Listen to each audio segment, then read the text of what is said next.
This is Paige Beckner. It's time for you to be the best. It's my team. Let's go. Give it all I got, then I'ma give some more. It's giving. Push it past the limit, cause I'm built to score. Built to score. Mind over matter, I'ma win the war. Yeah. Keep rising to the top, no matter what.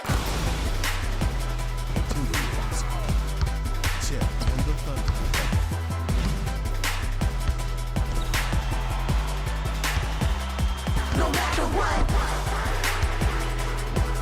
Yeah. I'm a winner, no matter what. Rising to the top, no matter what. Сайн бацхан үзэгчдээ орой мэндийг хүргэе. NBA улирлын өмнө та бүхэнд хүрдэг 30 баг 30 өдөр нэвтрүүлэг ээлж дугаараа хүрэхэд бэлэн боллоо. Нэвтрүүлгийн Platinum Event тэтгэгч сайн сайхныг санхүүжүүлнэ. Голомт банк студид хөтлөгч болон тайлбарлагч Тулга Нямбаяр нар ажиллаж байна. Орой мэндийг хүргэе. Орой мэндийг. За өнөөдрийн бидний онцлох баг болвол өнөөд бас анхаарал татаад байгаа сүүлийн 2 улирал онцгой байгаа Houston Rockets байгаа. За уламжлалж явсаар тэдний өнгөрсөн улирлын амжилтаас эхлэх ёстой болов гэж бодож байна. За Oklahoma City Thunderin араас бол хүснэгтийн 2 дугаар байрлалд хамгийн удаан бичигдэж байсан багуудын нэг. За тэгээ боломжит 82 тоглолтоос 52-т нojил авсан 30 тоглолтод хожигдол хүлээжээ. Довтлооны үзүүлэлтээр 13-т байсан болвол хамгаалалтаараа лигийн шилдэг багуудын нэг байж топ 5-ыг нэнд бол бичигдлээ. За тэгээ net рейтингээрээ 7-д, зарим тоглолтын хэмнэлээрээ 18-д бичигджээ. За Rockets-ийн өнгөрсөн улиралд ер нь хоёр тайлбарлагчийн маань зүгээс яг ямар дүгнэлттэй байгаа вэ? Хэр сайн улирал болсон гэж харж байна. Яг улирлын 82 тоглолтын үед бол маш сайн байсан. Гэхдээ плей-оффт харамсалтай нь яг тэгж улирал байсан шигэ одоо гайхалтай тоглолтыг үзүүлж чадаагүй. Яг нөгөө талаараа бас тэгэд Golden State Warriors гэдэг нэг том өрсөлдөгч магадгүй нэг талаараа бас тоглолт таарахгүй ийм өрсөлдөгч эхний шатнд таарад тэгээд 7 тоглолтод хүрч бол хожигдол амсаад удирлаа. Нилээ эрт дуусгасан ийм баг. Түүнээс яг 82 тоглолтыг харах юм бол өрөнд бүссэн энэ өрсөлдөөн дунд яг хөө мэдээд сүүлийн өдөр хүртэл өрсөлдөөн гарсан. Ер нь нэг 2-оос 5 дугаар байрны айлтанд бичигдэж магадгүй нөхцөл байдлууд байсан ч гэсэн ямар ч гэсэн ингээд 2 дугаар байраар бол дуусгаж чадсан. Уг нь бол том амжилт байсан. Тэгээ яг хаагүй ер нь бол төсөөлсөн амжилтыг бүр давуулсан гэдэг л бодохгүй. Тэгээ тоглогчид нь бүгдээрээ улирлын тоглолтод хүлээлтэнд хүрсэн. Тэгээ плей-оффт бол Jalen Green-ийн үүргээ муу гүйцэтгснээс болоод хожигдсон гэж бодож байна. Тэгээд юу дутуугаа тэд мэдсэн. Тэгээд тэрийг нөхөхтөр энэ зүүн идэвхтэй ажилласан. Тэгэхээр өнгөрсөн улирал ер нь өөрсдийнх нь хүрэх цэгээ мэдсэн улирал боллоо. Хүрэх боломжтой цэгээ мэдсэн. Тэгээд тэр цэгтээ буюу аваргын дайралт хийхэд яг ямар байрал дээр ямар хуу тоглогч дутагдаад байгаагаа мэдсэн юм. Чухал ер нь сайн улирал болсон. Ер нь 2-3 жилийн дотор бол амжилт нь 90 сахиад дахиад явцсан юм баг л да. Одоо 2 жилийн өмнө өнгөрсөн удирлаас 2 жилийн өмнө бол тэд 22 хожилтой удирлыг дуусгаж байсан. За тэгээд тэрнийхэн дараа жил буюу 23-аас 24 оны удиралд бол 41 хожил авч ирсэн. За тэгээд өнгөрсөн жил 52 гэдэг. Ерөөсөө 3 удирлын хугацаанд амжилт нь ингээд шууд 10 хожлоор нэмэгдээд явцсан ийм байдалтай удирлууд байсан учраас өнгөрсөн жил бол тэд яг сайн дулгаагийн хэлсэнчлэн ямар ч гэсэн зөв чиглэлтэй бол орцсон. Энэ баг сайн дасгалжуулагчийн удирдлагад дор хамгаалтанд илүү төвлөрч тэгээд хамгаалалт авраг авчирдаг гэдэг үг байдаг учраас яг тэр жишгээр ер нь яваад нэг зөв чиглэлтэй орсон удирдал болсон байна. За тэгээд өнгөрсөн улирал бол туршлага талаасаа дутуу хөндлөгдөх тохиолдол Rockets цөөнгүй байсан учраас энэ зүүн баггүй өөрчлөлтийг хийсэн. Эдгээр өөрчлөлтүүдийн талаар бид өнөөдөр танилцуулах болно. За тэгээд Европын аврах шалруулах тэмцээний үеэр альварын шингүүнийг бид бас ямар төвшөнд байгааг энэ зүүн бол сайн харж авч чадсан, өөрөө ч гэсэндээ нотолсон гэж бодож байна. Түүний өнгөрсөн улирлын статистикийг хараад ярилцаад явъя гэж бодож байна. За боломжит 82-оос 76 тоглолтод оролцсон байна. Гэхдээ 19.1 оноо, 10.3 самбар, 4.9 дамжуулалт. За бөмбөг таслалт 1.1 гэсэн байна. За самбарын хувьд бол карьерийнхаа хамгийн өндөр самбарыг дундчилсан ийм улирал нь болжээ. За шингүүний тухайд. Төвийн тоглогч гэхэд довтлооны хувьд бол харин арай жоохон бага тий. 50-аас ер нь төвийн тоглогч нарыг самбартаа ингэж ойрхон тоглодог тоглогч нар бол ер нь 50% та 50-аас дээш хувьтай дандаа довтлооны хувь байдаг. Тэгээ шингүүний хувьд бол харин довтлооны хувь нь 50% арай хүрээгүй юм байна. Яг хоо энэ дээр бас чингүнийг өмөрөх зүйл нь юу гэхээр ингэж өөрөө довтлогоо эхлүүлдэг бүтээдэг тоглогч шүү дээ. Ингээ одоо энэ хайлайтаас ч гэсэн харагдаж шүү дээ. 3-ын гаднаас аваад өөрөө ингээд жижиг тоглогч шиг ороод төгсөгдөг. Тэгээд өөр дөр хамгаалтын анхаарал татж байгаад ингээд бусаддаа боломжуудыг үүсгэж өгдөг гэдэг. Нөгөө 50-аас дээш шүвтэй 60-аас дээш шүвтэй довтлдог төвийн тоглогчдыг бодуултын бөмбөг төгсөгдөг тоглогч биш өөрөө довтлогоо эхлүүлдэг, бүтээдэг тоглогч байгаа. Тэгээд яг хөө зүгээр Embiid Jokic хоёроор одоо яг ийм довтлогоо бүтээдэг нэг эсрэг нэг тоглоод оноо түүдэг тоглогчтой байрлалынх нь шилдэгүүдтэй харьцуулахад довтлооны гүйцэтгэл арай жоохон бага. Гэхдээ насны үед яг хөгжиж явж байгаа тоглогч.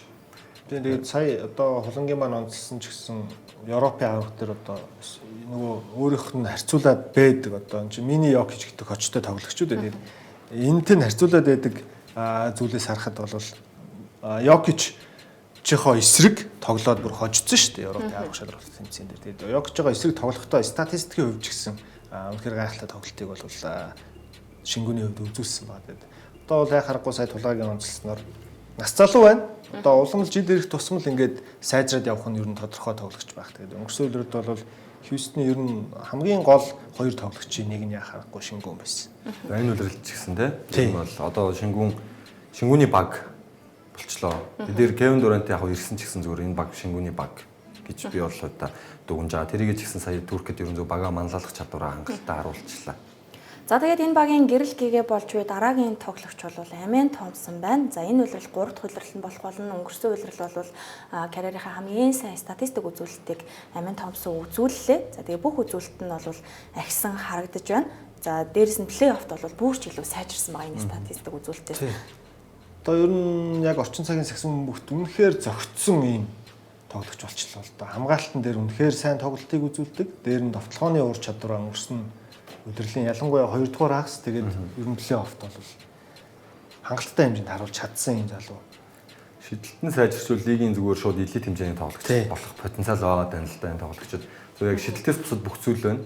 Найдвартай суларсан үедээ яг мэдээж шиддэг. Гэхдээ гүйцэтгэл бол тийм найдвартай биш байгаа. Өөрийгөө NBA илсэн цагаас эхлээл одоо шидэлтэй сайжруулах хэрэгтэй гэдэг шүүмж байсан. Тэгээд тэрийгэ жилээс жилд ахиулах шаардлагатай тэгжээж энэ тоглогч одоо өндөр дүнтэй гэрээ оолно. Тэгжээж бүх одоо тоглогч болно. Тэгээд ер нь багт үзүүлэх нөлөө нь яа харахгүй үнэхээр том болчлоо. Энэ багийн салшгүй нэг хэсэг болчлоо. Тэр хамгаалтын үзүүлэлтээр дөрөвт бичигдсэний бас гол шалтгаануудын нэг нь яа харахгүй энэ тоглогчийн тэр урд чугнаас эхлүүлж байгаа хамгаалт дээр нь энэ тоглогч өөрөө 6-7 өндөртөө тийм хангалттай нуруулаг биш ч гэсэн 5 байрлалын тоглогч хамгаалах юм бие хүч байгаад байгаа. Үнэхээр хатуу биетэй бие хүчний тоглолт сайтай юм тоглогч байгаа даа. Лигийн ямар ч тоглогчтой тулсан ер нь бол өөдөөс нь довтлоход хэцүү нөхцөл байдлыг Амен Томпсон үүсгэж чаддаг л да. Өндөрч бай, жижиг тоглогч бай, жижиг тоглогчийг бол тэгж хурдаар дутна гэдэг зүйл байхгүй. Амен Томпсон бол хөлийн урд маш сайтай хэмжилдэг хамгаалагч. Өндөр тоглогч төр сая яг тулаагийн онцлсон шиг бие хүч нь байна. Осор Томпсон одоо нөгөө ихрэн шалгаа. Тэгээ ер нь нэг юм хатуу биетэй ийм хоёр тоглогч ингээд байгаад идэг. Тэгээд Хьюстонд өнгөрсөн жил Амен Томпсон бол маш сайн тоглосон. Нөгөө талд Детройт Осор Томпсон маш сайн тоглосон гэдэг ч юм ингээд. Хоёулаа ийм гоё лигийн бас 30 багийн ер нь аль альных нь альч багийн дасгажуулагч гарааныхаа 3 номер дээр тоглуулахыг хүсэх ийм гоё хоёр залуугийн нэг нь харахгүй Амен Томпсон болж чадсан байна. За тэгээд Амен Томпсны тоглолт за түүний өдөрт тоглох хэцүү байдгийг өнгөрсөн үйлрэлч гэсэн тэгээд цөөнгөө тоглогчид тоглолтын дараа ярилцлагынхаа үеэр дурдж байсан. За тэгвэл үргэлжлүүлээд энэ зүүн явсан тоглогчдыг хамтдаа харцгаая. За Rockets-ийн үед бас багахан өөрчлөлт хийчих юм бол хаана хүрэхээ харж чадсан учраас цөөнгөө тоглогчийг явууллаа нэнээсээ. Ер нь хамгаалалт нь ер нь бэлэн болцсон байгаа баг. Тийм учраас нөгөө дутуу байсан зүйл нь бол товтлогоо байсан. Оноо авахч хэрэгтэй байсан. Тэгээд яг эдгээр гол оноо авахч байсан. Jalen Green-ийгаа явуулсан ч гэсэн оронд нь өшөө супер тоглогчийг бол мэдээж авчирсан байгаа. Яг насны хувьд л нэг том ялгаа байна. За тэгээд Dylan Brooks Jalen Green-тэй хамт бол Phoenix Suns руу явсан. Тэгээд драфтаар тэдэнд бас дээгүүр сонголт хийх боломж гарсан байсан ч гэсэн тэр ирэхээ бол ингээд бас Phoenix руу явуулсан. Тэргээр нь Хаман Малват сонгогдоод тэгээд Phoenix руу бол явсан байгаа. Яг Durant-ийн энэ солилцооч нөгөө эхлээд нэг болцсон гэж яригдж байгаа. Тэгээ нөгөө яг баталгааж хүртлээ баг нэлээ олон хоног сунжирч маш олон баг оролцсон солилцоо болж иж эцэст нь яг альбисаар эзлэгдсэн л дээ. Баг сарын дараа ч үлээ. Тэгэхээр тэр хугацаанд нь Хаман Малооч бол драфтлагдсан байсан ч гэсэн ингээ багтаад явчихсан гэсэн. За тэгээ бусад тоглогчд нь бол яг одоо Кем Витмор Дэвид Родич гэдэг юм уу төдийл нэг тийм ашиглах хэмжээний тоглогч нар биш байсан учраас хамгийн гол 3 нь гол 2 нь ялангуяа эхний хоёр тоглогч нь байлаа да. За тэгээ Jalen Green-ийн хувьд 30-аас дээш оноо авсан тохиолдолд баг нь хожигдож үзээгүй гэсэн маш сайн статистик үзүүлэлт бол өнгөрсөн үеэрл байсан. Гэхдээ 30-аас дээш оноо авах нь бол ховор байлаа. Улирлын бүх тоглолтод оролцож гэсэндээ 21 оноод унтчихсан байна. 4.6 самбартай, дамжуулалт нь 3.9, за тоглооны хувь 42.3. Улиралд бол ер нь сайн үзүүлэлттэй оноо авалтаар бага тэр хүлсэн. Тэгээд улирлын 82 тоглолтод оролцсон, бүгдэнд нь оролцсон гэдэг бол бас нэг биш сайн үзүүлэлт. Орчин цагт бол 82 тоглолтод бүгдэнд нь оролцдог тоглогчид улам л цөөрөөд байгаа шүү дээ. Энэ үед багийн тоглооны номер 1 юм уу 2 дахь сонголтод болсон ийм тоглогч бүх тоглолтод оролцсон гэдэг бол өөрийнхөө хэмжээндээ хичээж манлайллыг бас энэ бүх тоглолтод оролцож байгаа үлгэр дуурайлалаараа үзүүлсэн. Тэгээ авах зүйл нь энэ байна. Харамсалтай зүгээр яг багийн номер 1 тоглооны сонголт болоод плей-офф аврагын цом авчрах хэмжээний ур чадвар сэтгэл зүй байхгүй тоглогч гэдэг нь л плей-офф харагдсан болохоос улиралд зүгээр ямар ч багт очсон 20 орчим оноо дундчилж чадвартай тоглогч байгаа гэдгээ зүгээр рүүки хөлөөс эхлээл харуулсан тоглогч л тоо. Тэгээ харахгүй багийн нэг лидер супер од болох хэмжээний тоглогч ер нь бас арай болоогүй байгаа гэдгийг бол харуулсан л да өнгөрсөн жил. Ялангуяа плей-оффын маш чухал тоглолтууд дээр бол яг нэг улирлын турш ингээд болж исэн юм нь яг плей-оффын чухал тоглолтын дээр зарим тохиолдолд болохоо болчдөг ч юм уу. Оноо авалт нь яг өгүүлэгдээд эхэлдэг ч юм уу. Ийм зүйл харагдсан учраас тэгээд Хьюстны хувьд бол явуулсан. За Дилан Брукс ч гэсэн муу ялгаагүй өнгөрсөн жил Houston Rockets багт одоо бид нар ч өмнө Дилан Бруксыг бол илүү нөгөө хамгаалдаг тоглогч гэдэг талаас нь хардаг байсан бол баг 3 шидэлтийн хуваараа бага бол тэргүүлсэн тоглогч шүү дээ. Баг 40 төгсөн хувьтай ураа шийдсэн. Тэгээ эн чинь зүгээр нэг тоглолтод юу гэдэг нь 2 шидэд нэг нь хийгээд идэх ч юм уу. Ийм биш. Маш олон шидэлтээс шидэлийн гүйцэтгэл нь бол өндөр хувьтай гарч ирж байгаа. Бруксыг бас нэг Houston бол өнгөрсөн жил илүү бас тоглоом маш сайн оролцоотой үлрэл. Өөрөөр бас нэг тоглооны сайн тоглогч юу гэдгийг нэж харуулсан үлрэл болсон гэсэн үг. За тэгээд ер нь яг Memphis Grizzlies зогтоо бол илүү бас дундаас оролтоос гээд олон талт оноо авахч байсан шүү дээ.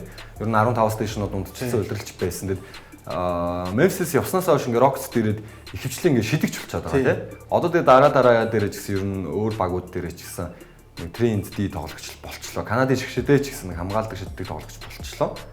Энэ Houston-д энэ арга барил нь ч бас их зохицох шиг болсон. Уг нь бол яг нөгөө Ime Udoka цэцгажуулагчийн тэр үзүүлж байгаа тоглолтын системд бол зохицож тоглосон баг. Гэхдээ эцэст нь тэгээд оронд нь авах тоглогч нь хэн билээ гэж бодохоор тэгээд явуулахаас өөр аргагүй болсон шийдвэр баг л та. За тэгээд NBA аврагын цувралын 7 дахь тоглолтын өмнөх орой энэ солилцоо болсон Kevin Durant-ыг Rockets тэрснийг бид мэдсэн байгаа. За тэгээд Durant учраас оронд нь ямар ч тач Jalen Green Brooks-ыг явуулсан. Ингээд ирсэн тоглогчдын жагсаалтыг үргэлжлүүлэн хамтдаа харцгаая. За Durant-аас гадна 3 тоглогчийг за нийтдээ 4 тоглогчийг энэ 100 тэд игнэндээ эсүүлжээ. За Durant-ийн солилцооны тухайд юу ямар бодолтой байна?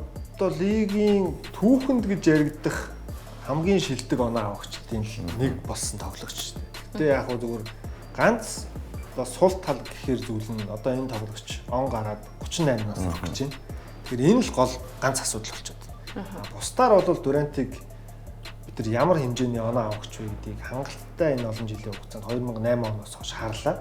Тэгэхээр мэдээж маш хэрэгтэй байсан дутагдж исэн зүйлээ бол Houston авчирсан. Зүгээр одоо гол нь Durant нөгөө ачаал арай нэг багтаа тоглуулж те яг нэг чухал плей-оффын момент дээр л Durant-ыг илүү их олон минут өгч ашиглах нь зөв шийдвэр болох. Улиралд бол яг мэдээж өнгөрсөн жил Durant бол хангалттай сайн тоглосон. 26 гаруй оноо дундчилсан байна. За тэгээ мэдээж урдын бидний мэдих нөгөө самбар дамжуулалт товтлооны хувь, холын шидэлтийн хувь гэдэг энэ зүйлүүд нь ер нь л жил болгоно л бараг 50-40 клубд багтчихад байдаг, багтчих гад байдаг ийм тоглогчтой одоо. Тэгэхээр Durant дээр бол нэг тийм илүү одоо юу гэдгийг эргэлзээч гэдэг юм уу надад бол жишээ нь алгал байна. Залуу тоглогчдын өсөлтөд ер нь хэр нөлөөлөх бол гэж харж байна. Года хангалттай. Kevin Durant бол Kevin Durant ер нь зүгээр юу ганц сул тал нь яг энэ манлал тал дээр хувц солихоор юм ярилтал дээр үргэлж шүүмжлэгддэг л дээ. Ер нь зүгээр багийн тоглолт болохгүй үед бусдаа ойлгуулж үлгэрлэх гэхээс илүүтэйгээр ер нь их бухимдах ч юм. Эсвэл дуугаа ураагаад ганцаараа ингээд онгоцсондоо суугаар хинтэж харьцаа болдог ч гэдэг юм уу те.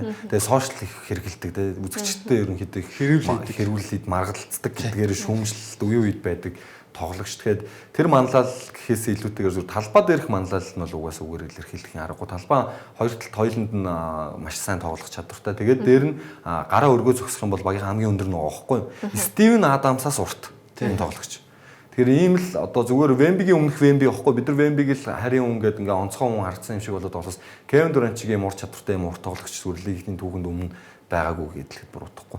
Тэгэхээр Кевин Дурантийн нөлөө бол том бах нь ойлгомжтой. Тэгээд дээр нь нэлээд чанга аргаар багаа удирддаг, базаж чаддаг ийм тасгалжуулагч дээр очсон бас нэг талаасаа сайн ариг гэж харж байна. Тэгээд багийн лидер нь тодорхой, хамгаалтны систем нь суудсан ингээ бүх юм тодорхой баг дээр ирж байгаа учраас Кевин Дурант яг өмнө нь OKC-гээс Warriors очиход Warriors яг л тийм байсан. Тасгалжуулагч нь сайн, систем нь тодорхой, роль нь тодорхой байсан. Тийм учраас Кевин Дурант Warriors-ийн дутууг нөхөж 2 дараалсан аврагыг аваад өөрөө финалийн MVP болж ирсэн.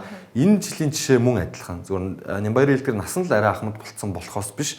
Яг л систем нь суудсан өөрийнх нь дутагдаад байсан орон зайг нөхөж байгаа ийм баг дээр очиж байгаа учраас өмнөх тэр Brooklyn Nets ч гэдэм үү одоо Phoenix Suns ч гэдэм үү тэр багууд дээр очиж байгаа нөхцөл байдлаас хамаагүй өөр нөхцөл байдал дээр очиж байгаа учраас Kevin Durant-ыг авдаг сонголт Kevin Durant-ийн очдог сонголт айл нь маш нүдэ олсон сонголт болов гэж бодож байна. Тэгээд LeBron James ч гэсэн 37 настай да NBA авраг болсон. Тэгээд 38 настай Kevin Durant-д шидэлтийн гүйцэтгэл онооч авах ур чадвар гэх бүх зүйл нь байгаа учраас яагаад авраг авч болохгүй гэж. Тэгэхээр Kevin Durant бол ер нь зүгээр маш нүдэ олсон сонголт болов гэж бодож байна. Тэгээд дээр нь Durant-аас гадна бас одоо төвийн байрлалаа хүртэл маш зузаан болгоод авчлаа шүү дээ юм багч. За мэдээж нөгөө өнгөрсөн жил байсан Шингүүн нь за Стивен Адамс нь бол багтаа үлдсэн. За дээр нь Клинт Капелаг бас нэмээд яваад ирсэн. Яг хоо Капелагийн нөлөө одоо юу гэдэг өмнө нь Атлантад ч юм уу анх одоо Хьюстонд байх үедээ ч юм уу тэрэн шиг нөлөөтэй мэдээж байна гэж байхгүй.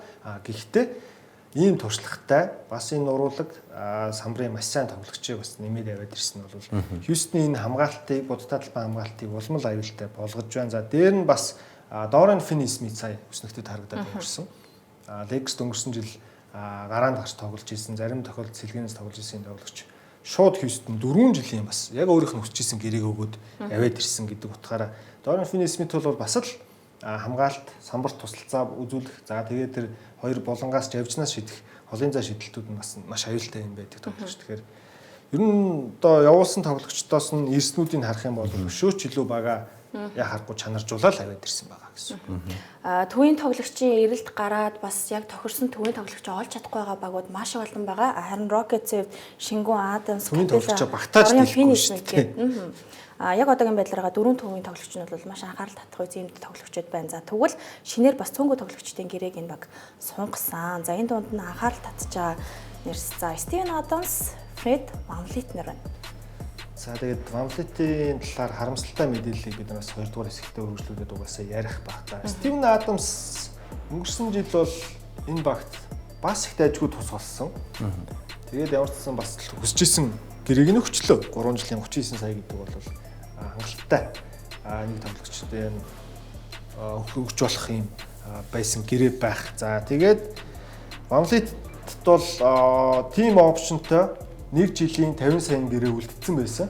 За тэрийг Houston Rockets баг цуцлаад гэрээг нь харин 2 жилд хувааж өгөхөр буюу 2 жилийн 50 сая болгоод. За тэгэхээр нөгөө багийн цалингийн зэсээ 50 сая байсныг 25 сая болгоод 1 жилийн хугацаанд цалингийн зэсээ бол багасгасан гэсэн үг. Энэгээрээ яг хуу VanVleet бол авах хэрэгтэй байсан мөнгө авч байгаа.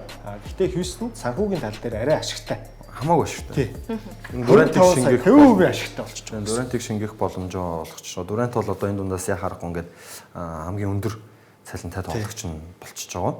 За тэгээд Jabari Smith-д бол Max гэрээг нөхсөн. 5 жилийн 122 сая долларын гэрээ. Jabari Smith яг энэс жилийн өндөр гэрээ авах боломж байсан ч гэсэн өөрөө нөгөө одоо юу гэдгийг бүх NBA-ийн баг, бүх хамгаалтын баг, за удирдлагын одоо шилдэг амжилтуудад нэр дэвшихүйц тэр багуудад багт бэлгэдлийн багт багтахуйц амжилтыг үзүүлээгүй учраас түүний хувьд бол яг боломжит Max гэрээг бол аваагүй. Гэхдээ түүнд бол яг 5 жилийн гэрээг бол Houston өгсөн баг. Тийм жилийн 24 сая гээл яг л орчин цагийн нэг дундаж тоглогч өгдөг гэрээг нөхсөн. Тэгээд Jabari Smith бол орчин цагийн маш сайн яг л дундаж л тоглогч.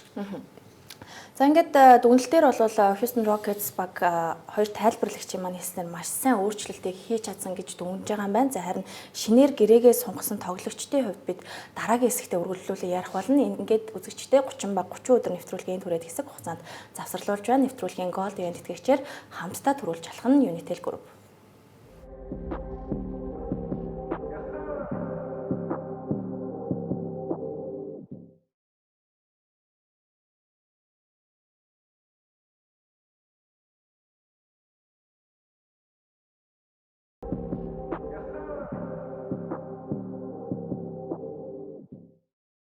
Хамтдаа үзэгч та бүхэндээ баярлалаа. 30 баг 30 өдөр нэвтрүүлэг Houston Rockets-ыг онцлсон дугаараа та бүхэнд хүргэж байна. Нэвтрүүлгийн Platinum Event тэтгэгч сайн сайхныг санхүүжүүлнэ.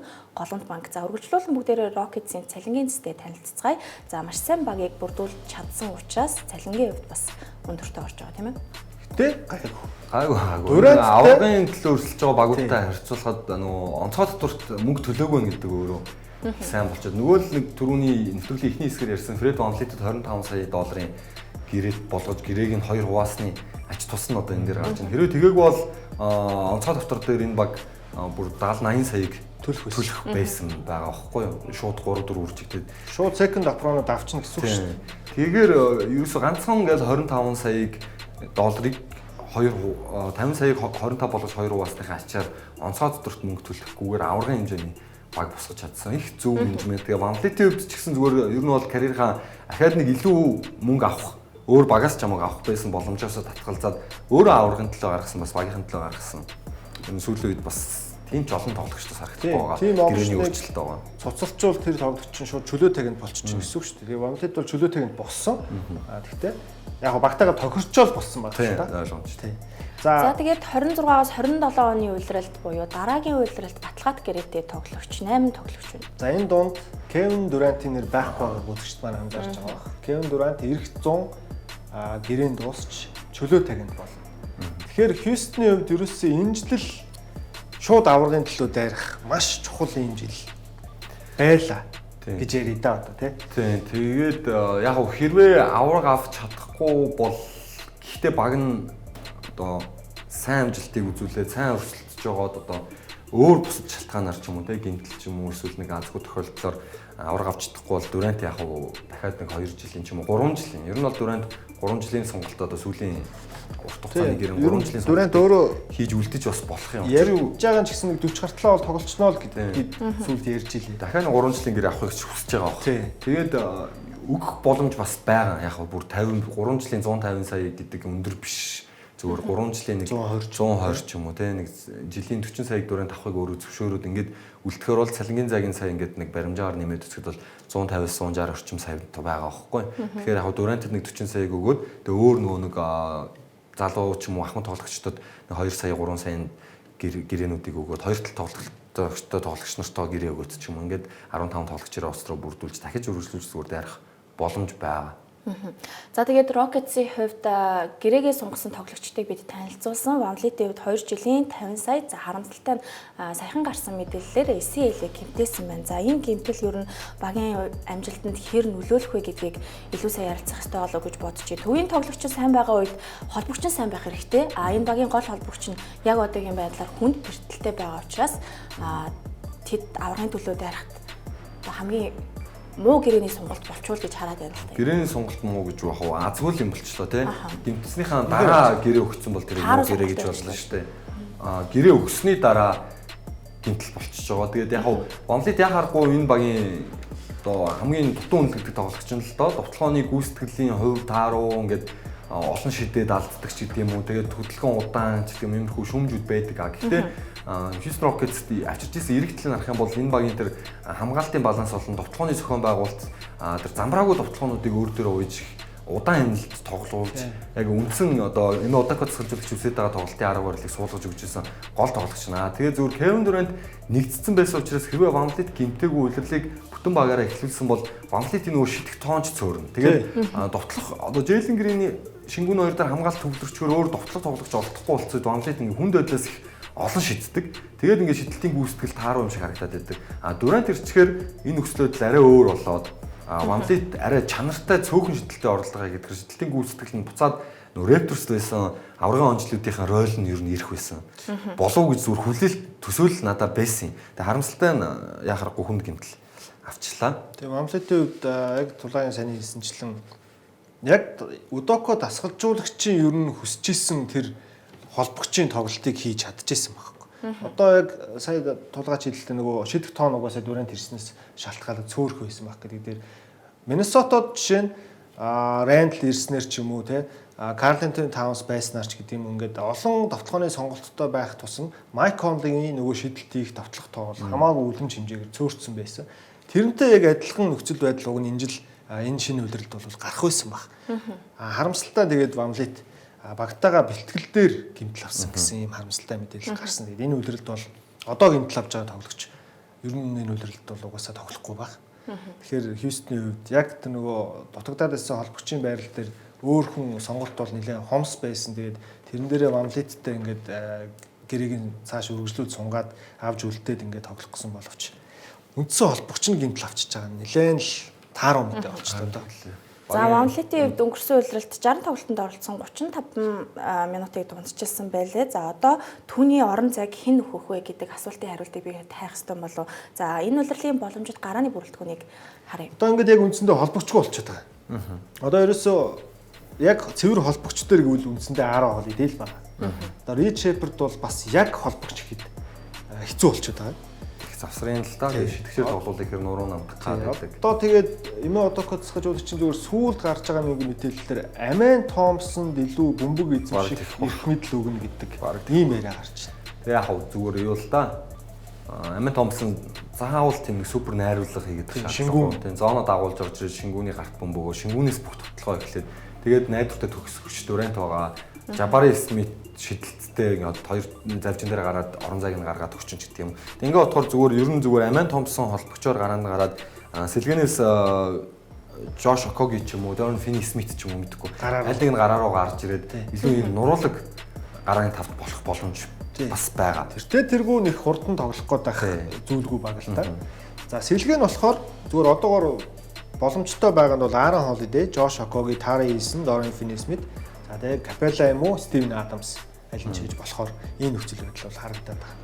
Ингээ бодохоор өнгөрсөн өдрөд плей-офф бүр Адамсыг гараа руу гаргаад шингүүний 4 номерлоо тоглуулад сэлгэнээс Жабари Смит, Тари Ийсэн гээд шидэлттэй оноо авах чадвартай юм хоёр өндөр хамгаалцаатай хоёр тоглогч нь орж ирээ. Сэлгэний тоглолт нь хүртэл унахгүй байсан. Тэр эмнэлээ ч гэсэн бас зүг хадгалахыг үүсэхгүй. Бүр удаан тоглоод Тари Ийсэн, Жабари хоёр хоёулангийн сэлгэнээс ашиглахыг ч үүсэхгүй. Ингээд ер нь яаж хуурах байхаа. Эмэ Одоко засгалжуулагч өөрчлөлтийг ялангуяа багтаа зориулаад тэр доор нь бас хийдэг засгалжуулагч л та.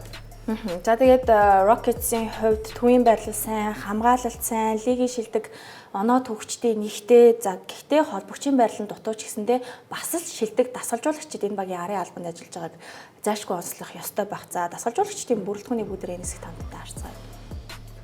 За Эмэ Одоко засгалжуулагч бол ер нь лигт байгаа дасгалжуулагчдаас хамгаалтыг чухалчилдаг бас юм шилдэг дасгалжуулагчдын нэг. За тэгээд туслахуудаар нь ч гэсэн одоо Royal Ivy гэж Oklahoma City Thunderт бас нэг хэсэг тоглож ирсэн юм холбон тоглогч байдаг. Энэ хүн гол туслахаар нь ажиллаж байгаа. За тэгээд домогт бас шилдэг дасгалжуулагч John Lucas ажиллаж байна. За Ben Sullivan гэдэг. За дээр нь энэ багийн бас ерөнхий менежер Rafael Stone гэж ирхэн болвол одоо яг энэ бүрэлдэжээд байгаа энэ Houston Rockets багийг бүдүүлсэн гол хүн. Тэгэхээр энэ хүнд бас энэ хүний ажил бас ер нь сүүлийн нэг хоёр үйлрэлийг харахад бол одоо гадны аналистууч нэлээд бичиж байна. Энэ хүнд бол хүндэтгэл үзүүлэх хэрэгтэй. Энэ бол үнэхээр энэ багийг маш богино хугацаанд тис өөр баг болгож чадлаа гэж. Урдын одоо юу гэдгийг нөгөө MVP авч исэн James Harden-тай тэр Houston Rockets-ийг буцаагаад авчирсан мэт. Гэхдээ энэ удаагийнх нь бол тэрнээсээ тоглолтын арга барилын хувьд тис өөр. Нэг нь тэр үеийнх бол илүү товтлдог баг байсан бол одоогийн Houston хамгаалтыг чухалчилдаг баг болцсон гэж ингэж онцолж ярьж илээ. Гэхдээ Дүрэнтгүүгээр довтлооны үзүүлэлт нь эхний 15-д байсан байгаа байхгүй. Хэрвээ Вамлет гинтэг бол энэ баг энэ жил зүр эхний 10 руу ороод ирэх потенциалтай байсан. Хамгаалт нь унахгүйгээр гэхдээ тий. За тэгвэл энэ үйлрэл одоо ирж байгаа үйлрэлд энэ багийн амжилт хаана хүрэх вэ? Залуу тоглогчид нь туршлага хуримтлуулаад өнгөрөх болов уу? Эсвэл бол илүү сайжирсан бүр аврагруу дайрах баг болж чадсан уу? Ямар дүнэлттэй нь хэдэн хожуулт хүрэх вэ? За удирдлагын амжилт бол өнгөрсөн жил одоо Durant-гүйгээр 50 хожил хүрсэн баг энэ жил дахиад тэрийг бол давуулах л байх. Зүгээр плей-оффт холбон тоглогч гэдэг хүн маш хэрэгтэй учраас зөвөр одоо энэ цаасан дээр байгаа бүрэлдэхүүнээр харахад бол яг шууд аавна гэхэд бол өрөнд бүсийн өрсөлдөөнд жоохон хэцүү болж ирж байгаа. Гэхдээ яг мэдээж удирдал дундуур одоо энэ олон төвийн тоглогч товтлогч нараас нэгийг солилцоогоор явуулж холбогч авчрах ч юм уу те ийм зүйл бас болж магадгүй учраас плей-оффын таамаг бол зүгээр одоогоор Хьюстонд миний хувьд бол арай арчтмээр санагдаж байна. Тэгээ ер нь бол яг Фред Ванлит хийсэн бол нэлээд өндрөөр үнэлэх байлаа. Тэгээ Ванлит байхгүй болсонтой холбогдуулаад нэг 47 8 хожил түрээд плей-оффын 6-гаар ч юм уу те эсвэл плей-ний 7-гаар ч юм уу гарах болов уу гэсэн таамаг байна. Ер нь нэг 6 дугаар байрал харагдаад байна да надад бол. Өнгөрсөн удирлын амжилтаас нарай илүү доор харж байгаа юм байна. Тийм би яг холбогчийг харахгүй бүрэн хэрч чухал гэж бодож байна л та. За баярлалаа. Ингээд үзэгчтэй Houston Rockets-ыг онцлсон дугаараа 30 ба 30 өдөр нэвтрүүлэг хүргэлээ. Нэвтрүүлгийн дараагийн дугаараар уулзцгаая. Нэвтрүүлгийн Gold Event тэтгэгчээр хамтдаа төрүүлж алах нь Unitel Group байлаа. Баяр та үзэгчтэй. Баяр та.